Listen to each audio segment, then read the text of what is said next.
사랑하는 여러분, 저는 지난 우리 설을 앞두고 명절을 준비하는 우리 성도들의 마음에 하나님께서 함께 하신 가정, 하나님께서 함께 하신 교회 공동체를 위해서 또 한 걸음 더 나가서 우리 나라 공동체를 위해서 하나 되게 하신 것을 힘써 지키자라는 말씀으로 제가 설교를 한 바 있습니다. 혹시 기억하시는지 모르겠어요.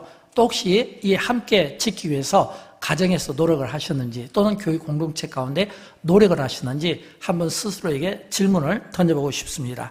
함께 이렇게 우리에게 주어진 이 교회 또 가정, 이 공동체는 너무 소중한 거예요. 우리 장로님께서도 기도해 주셨는데 가정에 대한 기도, 교회에 대한 기도, 또 나라에 대한 기도를 해 주셨잖아요. 이런 기도가 왜 중요하냐면 하나님이 만들어주신 가정이잖아요. 근데 여러분 아십니까?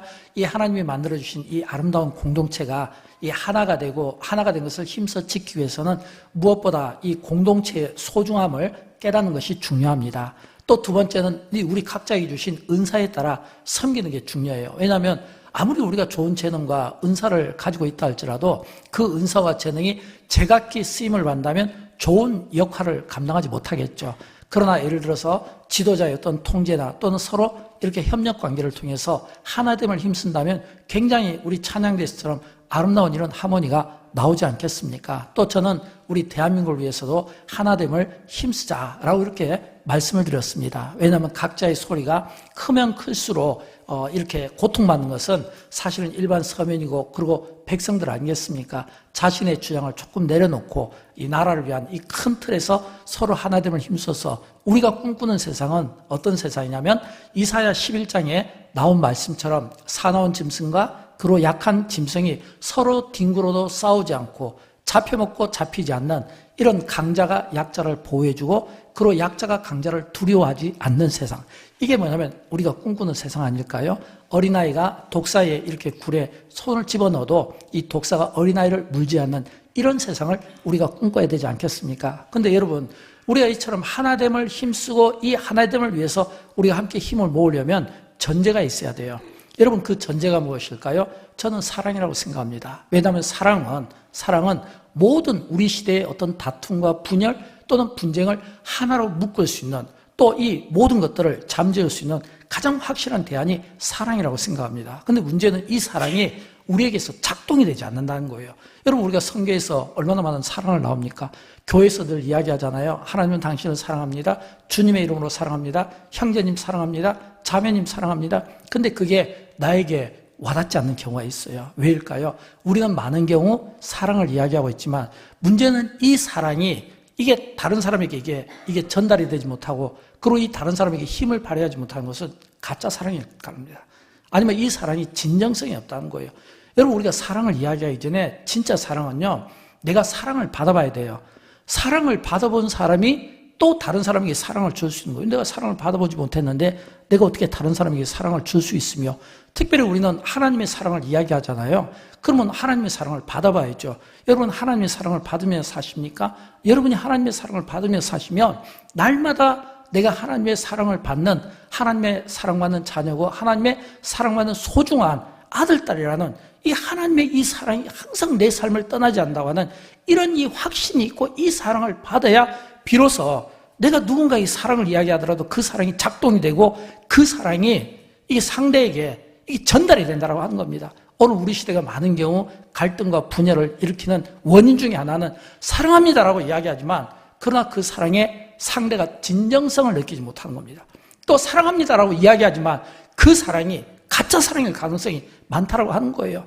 저는 그런 의미에서 오늘 우리가 읽었던 이 룻기서에 나오는 나오미라는 한 여인을 통해서 하나님께서 어떻게 이 나오미의 삶 가운데 이 하나님의 사랑을 부어주셨는가, 그리고 이 여인이 이 사랑을 받음으로써 자기 앞에 있는 이 인생의 이 어려운 이 고난을 어떻게 헤쳐나갔는가, 이거를 함께 배워나가기를 원하는 것입니다.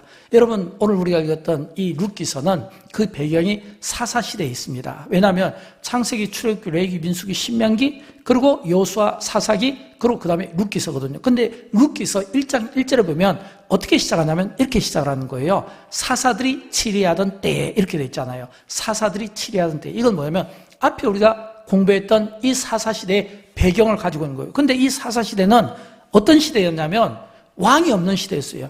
하나님이 그들의 왕인데도 불구하고 하나님의 주권을 그들이 인정하지 않고 왕의 왕됨을 인정하지 않고, 그러면 그들은 하나님 대신에 자기 생각을 왕처럼 여겼던 겁니다. 자기의 소견을 왕처럼 여겼던 거예요. 그래서 이 사사시대는 자기 소견이 굉장히 중요한 이런 시대가 되다 보니까 하나님이 온데간데였고, 그래서 이 사사시대 때는 그 땅이 뭐냐면 흉년이 들었다. 근데 흉년이 들어서 유대 베들레헴 한 사람이, 이 한 사람 누구를 가리키냐면 2절에 나오는 엘리멜렉을 가리키는데, 이 엘리멜렉이 그의 아내와 두 아들을 데리고 모압 지방에 가서 거류하였는데, 이 말을 쉽게 이야기하면 유대에서 모압 지방으로 이민을 갔다는 겁니다. 여러분, 이민 갈 때 왜 가나요? 이민 가는 목적이 있잖아요. 이민 간다, 이사 간다 할 때는 뭔가 가슴 벅찬 어떤 기대감을 가지고 내가 이 현실을 뛰어넘어서, 현실의 벽을 뛰어넘어서 뭔가 새로운 삶을 개척하고 뭔가 새로운 삶에서 내가 다시 한번 멋있게 내 인생을 한번 펼쳐보겠다. 지금 유다 땅은 흉년이니까 이제 여기는 더 이상 소망이 없는 거예요. 내가 먼 땅에 가서 내가 한번 새롭게 살아봐야지. 그래서 거기에서 10년을 머물게 되는데, 이 10년 동안 그 가정에 두 가지 변화가 일어납니다. 하나는 두 며느리를 받아들인 거예요. 오르바 그리고 룻이라는 두 이방 며느리를 받아들입니다. 근데 또 하나의 변화는 뭐냐면, 이 엘리멜렉, 2절에 나오는 이 엘리멜렉이 죽습니다. 그리고 두 아들이 죽습니다. 그럼 누가 남냐면 부인 나오미만 남는 거예요. 그럼 나오미 입장에서 볼 때는 남편도 죽고 두 아들이 죽은 거예요. 여러분, 이 여인에게 무슨 소망이 있을까요? 이런 여인에게 어떤 위로가 그 여인에게 위로가 되겠습니까? 게다가 또 이방 여인 두 며느리까지 붙어 있잖아요. 그러면 이 여인은요, 이쯤 되면 굉장히 힘든 그런 상황이 될 수밖에 없습니다. 근데 사실은 이 힘든 상황은 이미 그들이 자초한 거예요. 왜냐하면 앞에서 서론에서 말씀드렸잖아요. 이 사사시대는 어떤 시대냐면 하나님이 재앙을 주시고, 그리고 하나님께서 진노하셨던, 다시 말하면 이 사사시대는 굉장히 하나님이 그 시대 그 사람들에 대해서 실망을 많이 했던 그런 시대거든요. 그래서 우리가 사사기에 보면, 사사기 2장 15절에 보면 이 사사기를 시작할 때 어떤 말씀이 나온지 우리 같이 한번 읽어보도록 할까요? 그들이 어디로 가든지 여호와께서 재앙을 내리시고 그들의 괴로움이 심하였더라. 아멘. 여러분, 이거 보니까 여호와께서 재앙을 내렸다는 거예요. 그러니까 룻기서 1장 1절에는 사사들이 치리하던 그때에 흉년이 들었다고 했는데, 사사기 2장 15절에서는 여호와께서 재앙을 내렸다는 거예요. 그래서 그들의 괴로움이 심하였다는 겁니다. 그러면 여러분, 이 말씀을 오버랩하면 어떤 뜻이겠습니까? 지금 그들이 당하는 이 괴로움, 이 흉년, 이 재앙이 누가 내렸다고요? 하나님이 내리셨다는 거예요. 하나님이. 여러분, 하나님은 우리에게 복을 주시는 분이에요. 그러나 우리에게 재앙도 내리시는 분입니다. 하나님은 우리의 생사화복을 주관하시는 분이에요. 우리의 생명을 살려주시기도 하지만 때로는 우리에게 화를 주시기도 하시고, 또 우리를 건져주시기도 하지만 때로는 우리를 재앙으로, 때로는 우리에게 고난의 자리로, 하나님은 우리를 때로는 밀어넣을 때도 있다는 거예요. 그래서 우리에게는 뭐가 중요하냐면 그 상황 가운데 하나님이 하신 일을 깨닫는 것이 중요해요. 먼저 결론부터 말씀드리면, 이 나오미가 그 하나님이 내리신 그 재앙을 듣고 돌이켜서 고향으로 돌아옵니다. 근데 갈 때는 굉장히 부자로 갔어요. 많은 사람들이 부러움을 살 정도로. 왜냐하면 이민도 좀 가진 게 많고 부자야 가지, 가진 게 없고 힘들으면 사실은 가기 어려운 나라잖아요.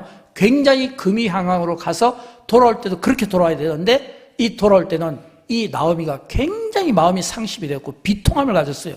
어느 정도로 비통함을 가졌냐면, 이 나오미가 유다 땅 베들레헴으로 돌아옵니다. 사람들이 보고 나오미 왔네, 반갑다 나오미라고 이야기할 때, 나오미가 이 룻기서 1장 20절에서 뭐라고 이야기하냐면, 여러분, 나를 나오미로 불러주지 마세요. 마라로 불러주세요.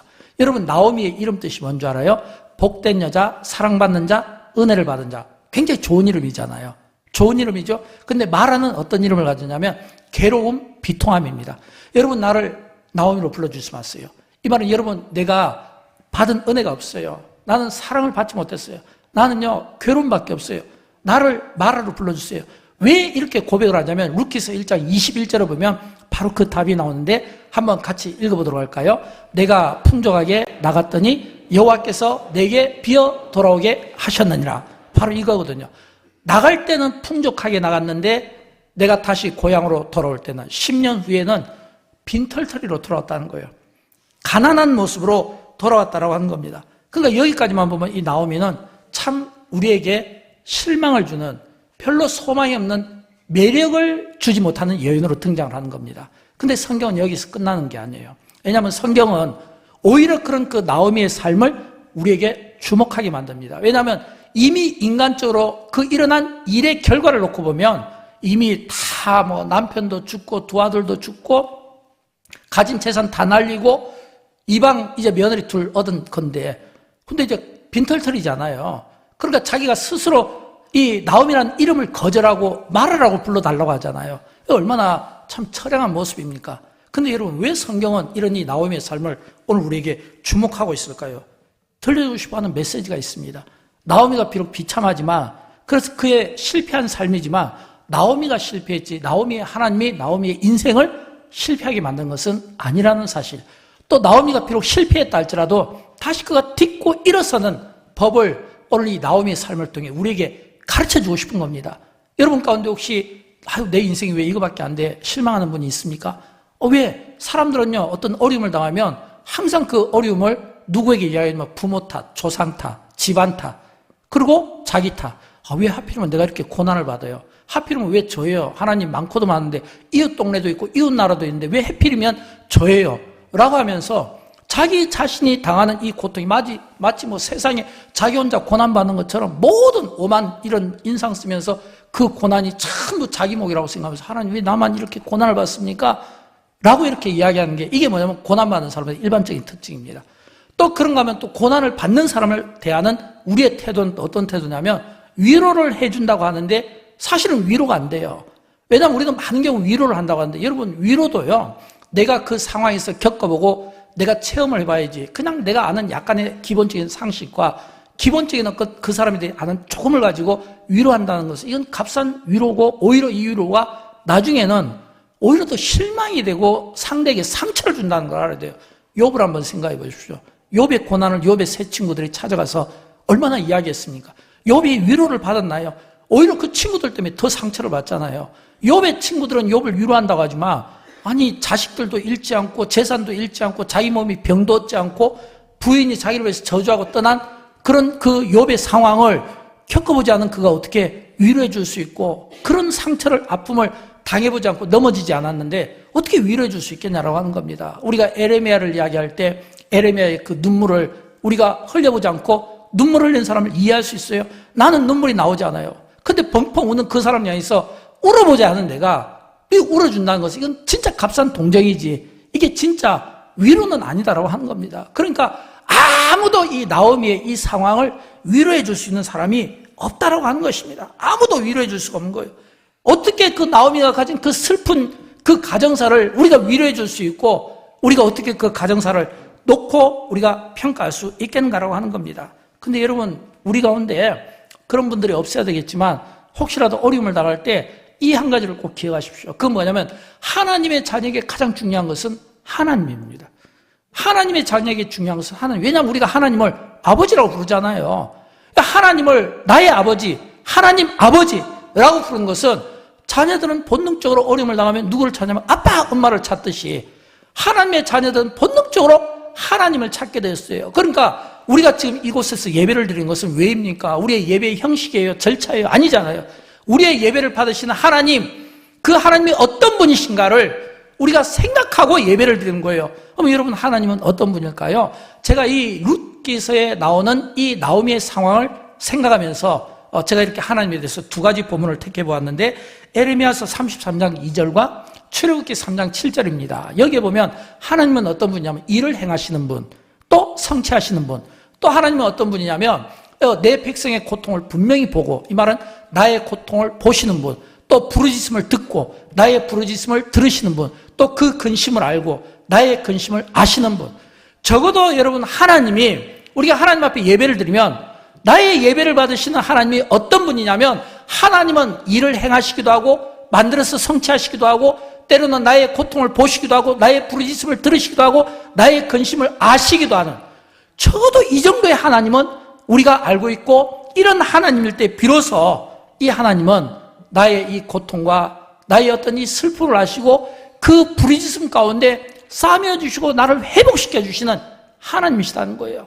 저는 여러분, 그런 의미에서 성경은 우리에게 나오미의 삶을 보라. 그의 삶은 비참하고 정말 초라하기 그지없지만, 그런 그가 어떻게 이 고난을 돌파할 수 있는 힘을 얻게 되는가라고 했을 때, 성경은 이 나오미의 삶을 통해 우리에게 세 가지 깨달음을 주고 싶어 합니다. 동시에 저와 여러분 가운데 이런 세 가지 깨달음을 얻었으면 좋겠어요. 그 첫째가 뭐냐면 깨달음입니다. 여러분 어떤 깨달음일까요? 이방 땅에서 남편과 그리고 두 아들을 잃었습니다. 이방 땅에서. 그러면 이 이방 땅에서 잃었을 때 그가 자기 고향에 돌아왔을 때 마라라고 불렀잖아요. 이건 뭐냐면 자기 자신이 굉장히 비참한 상태거든요. 근데 이 비통함 가운데서도 이 나오미를 통해 우리에게 들려주고 싶은 메시지는 나오미는 그런 그 비통함 가운데서도 깨달음을 가지고 있었다는 거예요. 여러분 우리가 아무리 죽을 자리에 가더라도요. 속담이 있잖아요. 정신줄만 놓지 않으면 정신만 바로 차리면 그 어려운 위기의 상황에서도 뭔가 우리가 돌파구가 있다고 하잖아요. 그런 것처럼 예수 믿는 우리에게는 어떤 상황 속에서 깨달음이 중요한데 이 나오미가 굉장히 고난의 상황인데 거기서 딱 들려오는 한 가지 자기 고향에서 들려오는 그 소식이 나오미를 깨닫게 한 겁니다. 어떤 소식인 줄 압니까?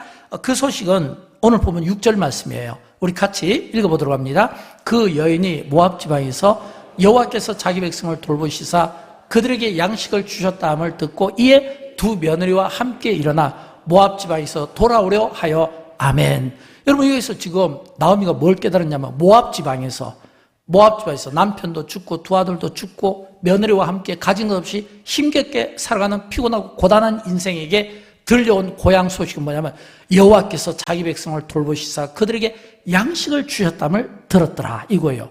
이 깨달음이에요. 여러분 이거는 나오미에게 어떤 의미일까요? 나오미가 10년 동안 이방 땅에서 이방의 신들을 그 속에서 이방의 문화 속에서 살면서 그가 잊고 사는 것은 뭐냐면 여호와 하나님이 이름을 잃어버린 겁니다. 하나님이 어떤 분이냐면 하나님은 여기 보면 자기 백성을 돌보시고 그들에게 양식을 주셨다고 했잖아요. 이 말은 뭐냐면 우리에게 양식을 주고 우리를 돌보시는 분이 하나님이신데 근데 이 나오미가 어떤 실수를 했냐면 그 흉년이 들었기 때문에 이 양식을 주시는 분이 하나님이고 그 백성을 돌보시는 분이 하나님이신데 그 흉년 앞에 다 잊어버리니까 이방 땅으로 가면 좀 편하게 고난 안 받고 살 줄 알았는데 가만히 보니까 그 땅에 뭐가 있으면 하나님이 계셨다는 겁니다. 사랑하는 여러분, 저는 저와 여러분 우리가 살아가면서 어떤 인생에 풀어내지 못하는 어떤 문제 앞에서 또는 우리가 어떤 어려운 문제 앞에서 저는 하나님이 여러분에게 들릴 때 그 하나님이 나오미에게서는 이렇게 들리는 것 같아요. 여호와께서 자기 백성을 돌보신다고. 이거 맞는 말이잖아. 여호와께서 자기 백성에게 양식을 주신다고. 이 이야기는요, 다쳤던 이 귀가 뻥 뚫리는 거예요. 이 다쳤던 눈이 지금 이 여호와라는 이 음성 속에 탁 눈이 떠있는 거예요. 마치 이건 어떤 의미냐면 그 조상들에게 약속하시고 언약하신 그 하나님의 말씀들이 생각이 나게 된다는 겁니다. 여러분, 여호와는 어떤 분입니까? 여호와는요, 모든 신들 중에 하나가 아니에요. 여호와는 어떤 분이냐면 여호와는 모든 신들의 분들의 하나님이 아니라 유일하신 하나님이십니다. 세상에 한 분밖에 없는 참된 신이십니다. 언약하시면 그 언약에 신실하시게 그 약속을 지키시는 하나님이신 거예요. 유일신 하나님. 오늘 우리 시대의 혼란은 뭐냐면 우리가 많은 경우 이 신앙의 영적인 이 혼란과 정체기를 얻는 이유는 뭐냐면 많은 세상의 신들을 놓고 이 신들이 계속 우리를 공격하는 거예요. 그냥 여기 하나님도 같이 껴서 하나님이든 다른 신이든 우리는 다 똑같은 신이잖아, 똑같은 종교잖아 라고 해서 자꾸 이 믿음 약한 성도들의 가치관을 혼란스럽게 만들고, 어떤 의미로 보면 나오미가 그런 가치관이 혼란된 그런 그 시대 속에서 살고 있다가 여호와라는 이 이름이 탁 들리는 순간 그동안 그가 잊고 살았던 잘못된 모든 사람들이 한꺼번에 청산되고 깨달아지는 그 은혜를 이 나오미가 갖게 되었다고 하는 것입니다. 여러분, 앞에서 룻기서 1장이 사사들이 치리하던 시대에 그 땅에 흉년이 들었다고 했잖아요. 사사들이 치리하던 시대. 이 룻기서의 배경은 사사시대입니다. 사사시대의 배경은 다 자기 소견에 옳은 대로 해요. 이 말은 뭐냐면 하나님은 온데간데 없이 다 자기 말만 하고 자기 이야기만 하고 자기 말만 어필이 되기를 원하고 자기 말만 전달되기를 원하고 목소리만 크면 무조건 이기는 거고 전부 자기 소견이에요. 거기에 하나님은 없어요. 자기 이야기예요. 자기 이야기를 하나님 이야기처럼 하고 있는 그 시대가 이 사사시대의 가장 큰 문제였다는 겁니다. 그러니까 하나님을 인정하지 않으니까 하나님이 그들에게 재앙을 내는 거 아니에요. 그러면 재앙을 주신 분이 하나님이시면, 생사화복 가지신 분이 하나님이시라면 그 재앙의 때도 우리가 깨달음을 가져야 되죠. 그건 뭐냐면 하나님이 우리를 돌보시는데, 하나님이 우리에게 양식을 주신 분인데 이게 정확하게 이해되고 깨달아지면 우리가 다시금 하나님 앞에 딱 서야 되는데 많은 경우 회의감이 이 하나님을 잊게 만든다고 하는 겁니다. 여러분, 하나님이 딱 여러분의 가슴 속에, 여러분의 마음속에 팍 박히면 어떤 생각이 들을까요? 하나님이 여러분 안에 있는 사람들의 특징은 뭐냐면 약속의 말씀입니다. 약속의 말씀이에요. 하나님의 말씀이 여러분 속에 있으면 뭐가 생각나냐면 약속의 말씀이 생각나는 거예요. 이 나오미가 여호와라는 이야기를 딱 들으면서 그가 고향으로 딱 가고자 했던 것은 왜일까요? 이 나오미 입장에서 보면 이 나오미가 지금 이 사사시대가 족장시대, 광야시대, 사사시대잖아요. 그러면 이 족장시대, 나오미가 딱 살던 그 시대에 그들의 조상들의 하나님은 누구를 의미할까요? 아브라함을 뜻하지 않겠습니까? 아브라함과 이삭과 야곱과 요셉을 뜻하겠죠? 그러면 아브라함에게 주신 말씀 뭐예요? 창세기 12장 1절과 2절을 보면 아브라함에게 너 이제 갈대우르에서 나와서 내가 너에게 지시한 땅으로 와라. 내가 거기에서 너를 복이 되게 할지라. 이거잖아요. 그러니까 이 아브라함이 나올 때 그냥 나온 게 아니라 하나님의 약속을 붙잡고 나왔고 하나님의 인도하심 속에 머문 땅이 바로 유다 땅이고 바로 그 땅에서 복의 근원이 되게 하겠다는 거예요. 그러면 하나님의 복이 유다 땅에 있었던 거예요. 베들레헴에 있었던 거예요. 근데 지금 이 나오미가 어디에 있습니까? 엉뚱한 데 가 있잖아요. 사랑하는 여러분, 우리가 잘못된 삶에 대해서 우리가 후회하는 것도 중요하지만 돌이키는 것은 더 중요합니다. 우리가 어떤 잘못된 삶, 잘못된 습관, 어떤 잘못된 곳에 있다 할지라도 하나님의 음성이 들리고 말씀이 여러분의 가슴팍에 새겨지면 이 나오미가 우리에게 들려준 것은 딱 깨달았을 때 바로 돌이키고 고향으로 컴백했던 것처럼 영적인 산실, 영혼의 산실인 하나님의 말씀, 하나님 있는 곳으로 돌아올 수 있기를 주님의 이름으로 축원드립니다. 이런 깨달음이요, 오늘 우리 시대에 있어야 된다고 하는 것입니다. 저는 두 번째, 이 나오미가 고난을 돌파하게 된 그 힘을 얻게 된 것은 영향력이라고 생각합니다. 믿음의 영향력. 여러분, 나오미는 두 아들이 죽었다고 말씀드렸잖아요. 근데 두 아들 죽고 남편도 없는데, 근데 이제 고향으로 돌아야 돼요. 며느리가 둘이 있잖아요. 근데 이 며느리를 데리고 오려고 했는데 갑자기 생각하니까 이 나오미가 며느리는 자유를 주고 싶었던 거예요. 아주 좋은 시어머니죠. 그래서 그래서 이 시어머니가 며느리에게 이야기하잖아요. 너희가 갈 곳으로 가라. 너희 고향으로 돌아가라. 이 이야기는 뭐냐면 이 시어머니와 며느리 사이가 불편한 관계가 아니라 좋은 관계였습니다. 좋은 관계니까 시어머니가 며느리에게 너희 갈 곳으로 가라 라고 이야기하죠. 이 말은 너희 다시 집으로 돌아가라, 아니면 새롭게 인생을 시작하라, 이런 뜻 아니겠어요? 근데 이 두 며느리가 이 어머니와 좋은 관계인데도 며느리 중 하나는 자기 고향으로 돌아가고 하나는 어머니와 함께 유다 땅으로 향합니다. 근데 그 기준이 뭔지 압니까? 그 기준이 이 룻기서 1장 15절과 16절을 보면 나오는데 15절을 보면 나오미가 또 이르되 보라 내 동서는 이제 뭐냐면 큰 며느리예요. 그의 백성과 그의 신들에게로 돌아가나니 이랬거든요. 이 말은 뭐냐면 이 첫 번째 이 며느리는 그의 신들에게 돌아갔다는 거예요. 이 말은 그 당시에 신들, 종교 다원주의, 많은 여러 신들이 있었고 우상들이 있었는데 거기에 돌아왔다는 겁니다. 근데 16절에서는 룻이 이르되 제일 끝에 보면 어머니의 하나님이 나의 하나님이 되시리니, 이 말은 나는 어머니와 함께 하겠다는 거예요. 이 말은 내가 어머니와 함께 하는 것은 어머니의 하나님이 이제는 나의 하나님이 되기를 원합니다라고 하는, 이 말은 뭐냐면 어머니를 따라서 이 나오미를 따라서 룻이 가게 되는 것이 그 어머니의 그 신앙 때문이었다는 거예요. 그러면 여러분, 이 룻의 나오미의 이 며느리 이 두 사람이 서로 하나는 떨어지고 하나는 어머니와 함께한 그 기준이 어디에 있었습니까? 신앙에 있었다는 것을 우리가 볼 수 있어야 되는 겁니다. 특별히 우리는 이 룻의 신앙을 보면서 굉장히 칭찬을 해야 돼요. 아니 어떻게 이방인 신분에서 이방 땅에서만 살았던 이 며느리가 어떻게 이 나오미의 이 신앙을 따라갈 수 있었겠는가라고 하는 겁니다. 근데 한편으로 생각하면 이 룻보다 더 칭찬을 받아야 되는 것은 나오미라고 생각을 합니다. 왜냐하면 나오미가 이방 땅에서 하나님을 잊고 있었잖아요. 그가 하나님을 떠올렸다는 것은 그가 하나님 없이 10년 동안 살았다는 거예요. 똑같이 세상 사람처럼 살았다는 거예요. 이방 문화와 풍습 속에 살았다고 하는 거예요. 그런데도 불구하고 우리가 궁금한 것은 왜 이 며느리 룻이 어머니의 하나님을 언급했을까라고 하는 겁니다. 왜 어머니의 하나님을 언급했을까라고 하는 겁니다. 여러분, 저는 이게 영향력이라고 생각합니다. 어떤 영향력이요? 며느리 입장에서 볼 때는 그냥 어머니가 이방 나라에서 이방 풍습 속에서 사는 것 같은데, 근데 결정적인 순간에 여호와의 그 소식을 듣게 되면서 결정적인 순간에 그 믿음의 반응이 아주 빠르게 신속하게 고향으로 돌아가려고 하는 그런 그 모습 속에서 며느리 룻이 어머니에게서 보지 못한 그 어떤 영적 실체를 보았다는 거예요. 저는 그게 영향력이라고 생각해요. 여러분, 오늘 우리 가운데 많은 경우 우리가 가치관에 혼란을 겪고 있습니다. 특별히 포스트 코로나 이후에 겪는 이 혼란은 너무 큽니다. 예를 들어서 예배 하나만 놓고 보더라도 뭐 이 예배를 놓고 현장 예배를 이야기하고 온라인 예배를 이야기하고 우리가 주일 성수 하나만 놓고 이야기하더라도 너무 다른 해석들을 많이 내놓고 있습니다.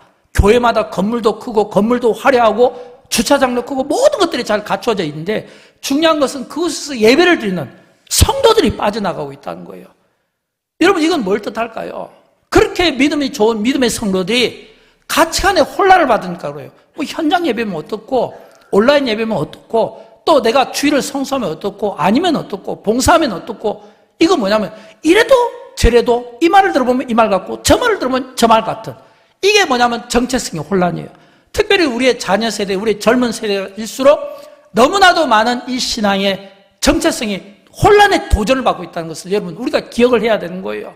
우리는 그래도 약간 기성세대는 믿음을 가지고 있고 오랜 전통과 몸에 배인 이 습관과 이 훈련의 탓으로 우리가 주일을 성수합니다. 우리가 봉사합니다. 우리가 11조 생활을 합니다. 그러나 믿음 약한 성도들은 이게 잘 안 되잖아요. 그러니까 이 말을 들어보면 이 말이 맞는 것 같고 또 저 말을 들어보면 또 저 말이 맞는 것 같고 또 요즘에 뭐 이 차별금지법에 해당하는 어떤 성 전체성, 뭐 젠더 갈등, 세대 갈등, 남녀 갈등 요즘 보니까 뭐 이렇게 언론 보면 똑같은 청년인데도 남자와 여자가 또 이게 또 갈등이 있는 이런 그 세대를 우리가 살아가고 있어요. 이런 이 혼란기일수록 우리가 꼭 기억해야 되는 것은 혼란기일수록 믿음을 가진 믿음의 영향력을 가진 어떤 문제 앞에서 빨리 반응하는 뭔가 결정을 하지 못하고 머뭇거리는 것이 아니라 빠르게 신속히 결정해서 믿음 약한 성도들을 이끌어줄 수 있는 이런 영향력을 가진 그런 대안을 가진 믿음의 사람들이 나와야 된다고 하는 것입니다. 저는 이 나오미를 보면서 그런 생각을 합니다. 나오미가 비록 그가 하나님을 잊고 살았어요. 그리고 하나님 없이 살았어요. 그럼에도 불구하고 그가 딱 하나님의 소리를 듣자마자 행동을 했다는 것은 하나님을 잊고 살았다기보다는 너무 바쁜 그 삶의 환경이 하나님을 떠난 것 같은데 그러나 그의 내면은 하나님으로 인한 갈망이 있었다는 것을 또한 우리는 볼 수 있어야 돼요. 하나님에 대한 갈망. 여러분, 예를 들어서 우리가 기도 하나를 하더라도요, 우리가 똑같은 기도를 드리더라도 우리의 기도가 외적인 기도를 많이 드리게 됩니다. 근데 외적인 기도는 중요해요. 뭐 장로님이 기도한 것처럼 뭐 나라를 위한 기도, 교회를 위한 기도, 가정을 위한 기도 이런 것들은 전부 외적인 기도예요. 또 일부 예배 때 보니까 또 사회 약자들을 위한 소상공인들을 위한 기도, 외적인 기도입니다. 외적인 기도를 많이 드릴수록 좋아요. 그러나 이 외적인 기도가 힘을 얻으려면 이게 능력이 되려면 내적인 기도가 더 중요해요. 내적인 기도는 영성과 관련된 기도입니다. 내면의 기도예요. 거룩성입니다. 성결이에요. 이런 내면의 기도가 우리 안에 가득 있을 때 우리는 어떤 외적인 기도를 들 때 이게 힘을 받게 되고 우리 안에 있는 이 내면의 영성이 깊을 때 깊을수록 이 깊은 이 내면의 이 영성이 나를 붙잡아 가는데 이 영성이 우리는 볼 수가 없는 거예요. 그러니까 이 나오미도 어떤 놈으로 보면 그가 겉도는 다람쥐 쳇바퀴 같은 삶을 사는 것 같지만 그러나 그 안에는 여전히 하나님의 자녀가 찾는 목마름이 있었기 때문에 여호와라는 이름을 듣자마자 즉각적으로 반응을 보인 것은 그 하나님에 대한 그 깊은 그 목마른 그 내면의 영성이 있었다는 것을 또한 우리는 놓치면 안 되는 겁니다. 사랑하는 여러분, 저는 여러분 진심으로 권면합니다. 우리가 많은 기도를 드려야 돼요. 세상을 향한 다양한 기도를 드려야 돼요. 폭넓은 기도, 세계적인 기도, 우주적인 기도.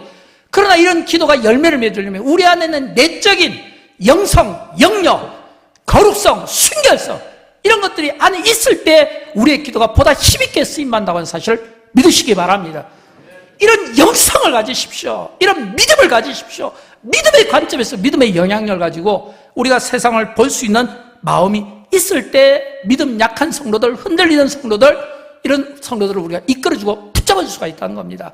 마지막으로 세 번째, 이 나오미가 이 고난을 돌파하는 힘을 얻게 된 것은 헤세드, 하나님의 사랑을 체험했기 때문입니다. 사랑하는 여러분, 저는 여러분의 이런 기도의 제목을 가졌으면 좋겠어요. 하나님, 내가 하나님의 이 헤세드 사랑을 체험하게 해주십시오. 내가 이 하나님의 헤세드 이 사랑의 증인이 되게 해주십시오.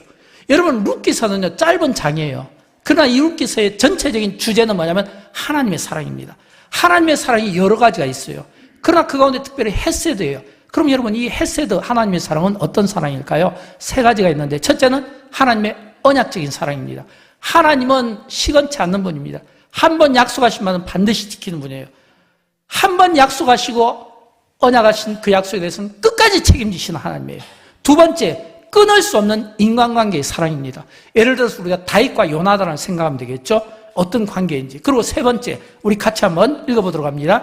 법적인 의무가 전혀 없는 상태에서 긍휼을 베풀지 않고는 견딜 수 없는 심정으로 베푸는 사랑으로 실패하지 않는 사랑입니다. 여러분, 이 헤세드 하나님의 사랑은요, 실패하지 않는 사랑입니다. 인간의 사랑은 제가 장담하건대 성공하기 어렵습니다. 너무 믿지 마십시오. 인간의 사랑은 반드시 조건이 따라요. 인간의 사랑은 자기 마음의 감정이 따라요. 그러니까 내 마음이 이끌리면 내가 좋아했다가도 또 마음이 닫혀지면 또 싫어하기도 하고 또 미워하기도 하고 때로는 분노하기도 하고요. 내가 조건이 맞으면 뭔가 내 말을 잘 들으면 나와 조건이 다르면 틀리면 또 원수가 되는 겁니다. 그러니까 이 인간의 사랑은 실패하는 사랑이에요. 근데 하나님의 이 헤세드 사랑은요, 결코 실패할 수가 없는 사랑입니다. 저는 이 하나님의 이 헤세드, 이 실패하지 않는 이 사랑을 우리에게 보여주는 가장 좋은 본문 가운데 하나가 룻기서 3장 1절이라고 봅니다. 왜냐하면 이 룻기서 3장 1절이 하나님의 헤세드 사랑을 보여주는 좋은 내용인데 우리 같이 읽어보도록 합니다. 룻의 시어머니 나오미가 그에게 이르되 내 딸아 내가 너를 위하여 안식할 곳을 구하여 너를 복되게 하여야 하지 않겠느냐. 아멘. 여러분, 이 말씀은요, 진짜 하나님의 헤세드 사랑의 결정판입니다. 왜일까요? 이 말을 좀 쉽게 제 언어로 풀으면 이런 뜻이에요. 시어머니 나오미가 지금 며느리에게 며느라 내가 너를 위하여 안식할 곳을 구해서 너를 복되게 해야 되겠지? 이 말은 뭐냐면 내가 너에게 지금 거주할 수 있는 집을 만들어줘서 너 편안히 살게 해줘야 되겠지? 지금 모압 땅에서 우리 고생하다 왔잖아. 이거예요. 여러분, 인간에게 있어서 가장 기본적인 목마름 가운데 하나는 뭡니까? 주거 환경이잖아요. 주거 환경. 우리 어르신들 이런 속담도 있잖아요. 집이 없으면 서름이 많다고 하잖아요. 인간이 살아가는 데 있어서 가장 기본적인 목마름 욕구 가운데 하나는 뭐냐면 주거 환경입니다. 집이에요. 집은 진짜 중요한 거예요. 근데 지금 이 하나님의 이 사랑의 이 절정판이 나오미가 하나님의 헤세드 사랑을 입으니까 이 나오미가 이번엔 그 며느리를 향해서 내가 너를 위해서 안식할 곳을 만들어서 너를 복되게 해줘야 되지 않겠느냐. 안식할 곳이 있다는 그 자체가 복이라고 하는 사실입니다. 여러분, 여러분이 사는 그 거주지, 여러분의 집이 여러분의 큰 복이에요. 왜냐하면 이 세상에는 집이 있지도 않지만 집 없이 사는 분들이 많이 있잖아요. 제가 이 헤세드의 사랑을 묵상하다가 어제 설교 준비하면서 제가 한 10년 전에 중국 다롄 지역에 이렇게 탈북자들을 이제 이렇게 있다는 이야기를 듣고 중국 다롄에서 선교하시는 우리 선교사님이 연락이 왔어요. 목사님, 여기 지금 제가 탈북자 4명을 지금 데리고 있는데 이분들이 한국으로 망명하기를 원해요. 엄마하고 그리고 아들, 딸, 남매 그리고 사촌 한 명, 4명 있는데 이 친구들이 꼭 한국으로 좀 갈 수 있도록 도와주세요. 그래서 제가 이제 선교부 우리 장로님하고 상의해서 이제 그 탈북자들을 데리러 갔잖아요. 그때 저하고 우리 교회 몇 분이 갔는데 그때 가서 제가 그 탈북자들이 이렇게 바라보는 제가 그분들을 보면서 느낀 그거를 지금도 잊지를 못해요. 2가지거든요. 하나는 저에 대한 경계심이 엄청 강했어요. 그리고 두 번째는 그 눈에 눈물이 마르지 않았어요. 제가 설교를 준비하면서 2016년 우리 영광교회 이렇게 앨범이 있거든요. 2016년에 단기 선교 갔다 온 그 탈북 선교사들을 쭉 이렇게 영상 사진을 보니까 그 사진 속에서 저 빼놓고는 전부 다 우울한 표정이에요. 왜냐하면 전부 두려움과 긴장 속에 있으니까 굉장히 긴장감, 초조감 이런 것들이 있고 막 눈물이 막 흐르고 있고 그래서 제가 이분들의 마음을 좀 편하게 해드리기 위해서 같이 갔던 우리 집사님이 막 좋은 식당에 내려가서 음식도 사 먹이고 또 가서 막 동물원도 보여주고 또 요즘에 또 우리 안중근 의사에 대한 또 일대기 영화가 있잖아요. 그 영화 세트장 중에 하나인 거기 안중근 의사가 갇혔던 감옥, 그 수용당했던 그것도 가서 역사관도 가르쳐주고 그래도 이분들이 그 긴장감을 풀지를 않아요. 그러다가 이제 나중에 이분들이 이제 태국으로 해서 이렇게 넘어가서 유엔 난민촌에서 다시 우리 대한민국으로 오는데 6개월이 걸린 거예요. 그리고 이제 그분들이 영광교회 왔었잖아요. 영광교회 와서 몇 해 전에 함께 인사하고 같이 식사도 하고 교제도 나누었거든요. 근데 이분들이 중국에 떠날 때 저한테 했던 그 이야기가 지금도 잊혀지지 않습니다. 그게 뭐냐면, 목사님, 영광교회와 선교부에 대해서 너무 고마워요. 우리가 탈북했을 때 아무것도 없어서 이 중국은 가면 옥수수가 굉장히 나무가 크거든요. 그러니까 이 중국은 굉장히 이 식물이 잘 자라요. 그래서 그 옥수수 그 나무 사이에 놓고 꺾어가지고 베개 삼고 이불 덮고 그렇게 맨날 며칠을 추위와 공포와 두려움 속에서 떨었는데 선교사님을 천사라고 불러요. 천사님이 오셔서 우리를 자기 집에 데리고 가서 씻겨주고 목욕시켜주고 그리고 거주하게 해주시고 거기서 음식을 먹여주시고 거기서 거주하게 해준 거예요. 집이 없을 때 그 광야에서 그 두려움을 잊을 수가 없다는 겁니다. 그 두려움 속에서 자기가 거주할 수 있는 그 집 안에 들어가서 그 평온함을 잊을 수가 없다는 거예요. 그래도 긴장감을 놓지 못하다가 이제 한국에 와서 인사하면서 이제 그 고마움을 표현했는데 이제 그 긴장감이 없어진 거예요. 여러분, 영광교회 선교부가 하는 일 중에 하나가 그런 일입니다. 근데 또 우리 구제부도 마찬가지예요. 우리 구제부도 작년에 우리 여기 가까운 우리 여수에 보면 섬이 있잖아요. 두라리 섬에 한 분이 이 집이 다 전소되었잖아요. 또 여기 우리 또 여기 둔덕 쪽에도 또 한 집이 또 전소되었잖아요. 우리 구제부가 또 거기 또 원룸 얻어서 또 그분들이 또 거주할 수 있도록 또 이렇게 집 얻어서 또 이렇게 1년치 또 이 뭐냐면 렌트비를 다 주고 또 그분들 이렇게 식품을 또 대기도 하고 또 여기 또 우리 한 분은 또 우리가 또 이게 화재 집 복구하는데 또 구제부에서 또 일부를 또 도와주고 그리고 또 이제 자기 또 집에 자기 친정에 또 모셔다가 또 그분이 보호를 받도록 이렇게 돼 있고 그 외에도 많아요. 뭐 그 외에도 막 우리가 어떤 화재나 어려움을 당할 때 구제부나 또는 선교부가 많이 돕잖아요. 또 몇 해 전에는 또 이렇게 동남아권에 왔던 또 한 분이 자식하고 어떤 사연으로 해서 다시 돌아가야 되는데 머물 곳이 없으니까 우리 권사님 몇 분이 또 이렇게 돈을 또 모아서 또 원룸 하나 얻어서 또 이렇게 여기 머무는 동안 있게 하고 또 이렇게 본국으로 돌아갈 수 있도록 또 비행기 또 티켓도 끊어주고 여러분 왜 제가 이 이야기를 듣냐면 공통점이 뭐냐면 전부 헤세드입니다. 헤세드 사람이에요. 거주할 곳이 없는 사람에게 가장 비참함은 이건 말로 표현이 안 되는 거예요. 근데 지금 나오미가 이야기하잖아요. 룻에게 내가 너를 위해서 안식할 곳을 만들어주겠다. 안식처를 만들어주겠다. 내가 너에게 안식처를 만들어서 너를 복되게 해야 되지 않겠는가. 여러분 안식처가 있다는 그 자체가 복이라는 겁니다. 저는 여러분 우리가 머물 수 있고 잠잘 수 있는 이런 가정이 있고 집이 있다는 것에 대해서 이걸 굉장히 큰 복으로 여기시기를 진심으로 축복합니다. 또 여러분 교회도 마찬가지잖아요. 교회는 여호와의 집이잖아요. 내가 여기 와서 내가 기도하고 예배 드릴 수 있다는 이 여호와의 처소가 있다는 게 이게 얼마나 큰 복이냐라고 하는 거예요. 이걸 복으로 여기고 믿음으로 아멘으로 받는 사람에게는 그 믿음대로 큰 복이 여러분의 가정과 여러분의 삶 가운데 안식으로 채워지기를 진심으로 축복합니다. 굉장히 큰 복이에요. 여러분 고난은요 역설적으로 하나님의 축복입니다. 지난주에 저희 교회 이진우 선교사님이 저한테 이렇게 연락이 왔어요. 근데 선교사님 뭐라고 이야기하냐면 목사님 고난은 축복인 것 같아요. 근데 받고 싶지 않은 고난입니다. 받고 싶지 않은 선물입니다. 여러분 누가 고난을 선물로 받고 싶겠습니까?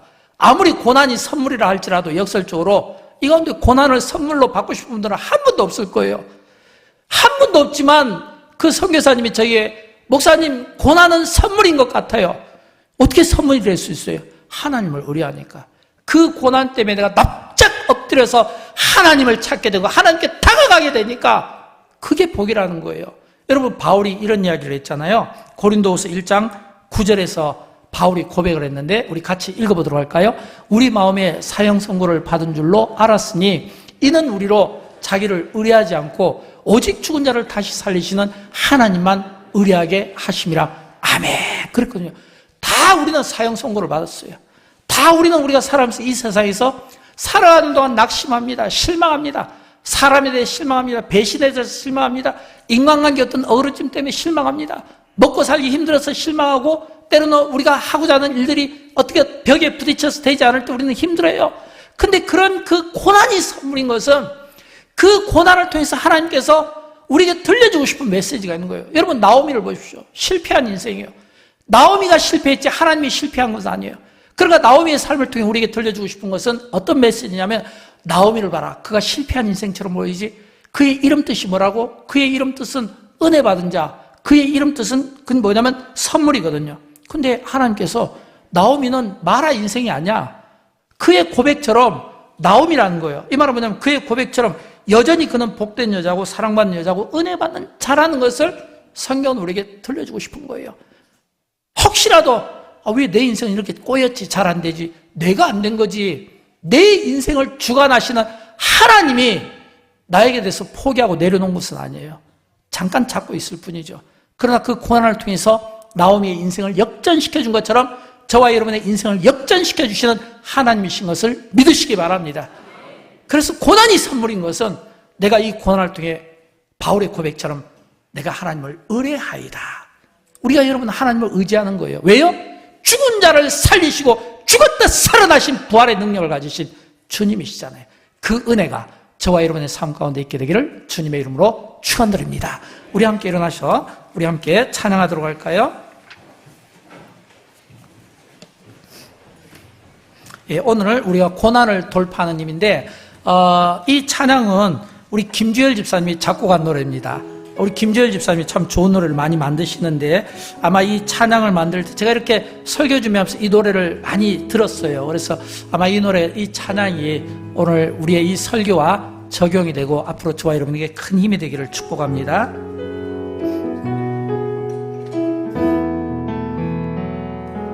세상에 어려운 일 많아도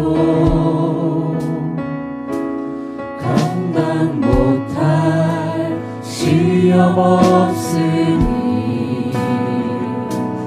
넘어진 나를 일으켜주시니 주님 말씀을 의지합니다.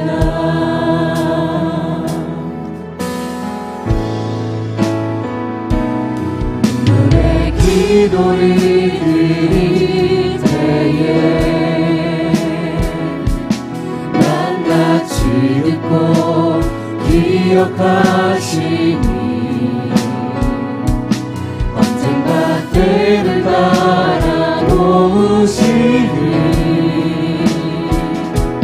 주님 발 앞에 엎드립니다. 긴 여정 속에 넘어지고 쓰러질 때도 기도가 답이 되고 고난을 돌파하는 힘이 되니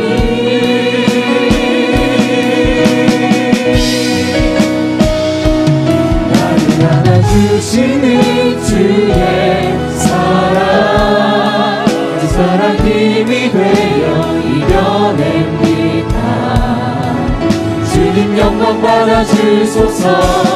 나를 품어주시는 주의 은혜 그 은혜 소망 되어 회복됩니다. 고난이 축복이니 알게 하셨네. 고난이 축복